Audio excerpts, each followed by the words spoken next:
Hanno approfittato del periodo di pandemia per mettere in piedi una vera e propria rete di commercio online di calzature contraffatte. Sono stati identificati e denunciati per ricettazione e contraffazione due fidanzati 35 anni della provincia di Treviso.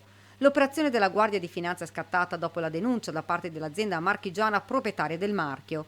La coppia di lavoratori arrotondava lo stipendio con un illecito secondo lavoro. Di fatto acquistava da fornitori con sede in Cina le calzature contraffatte, riportanti anche il falso Made in Italy, e le rivendeva agli acquirenti con sede in diverse località del territorio nazionale. Calzature che solitamente hanno un valore di mercato sui 500 euro e che invece la coppia offriva al prezzo vantaggioso di 200 euro. Gli indagati offrivano la personalizzazione delle calzature, quindi ogni acquirente era convinto di avere un paio di calzature che era unico nel suo genere e questo probabilmente attraeva molto la vendita di questi articoli. Nell'arco di poco meno di un anno, i due venditori, utilizzando un account Facebook e un canale Telegram, hanno ottenuto numerose iscrizioni. Sul sito gli acquirenti potevano avere anche il book fotografico delle scarpe offerte.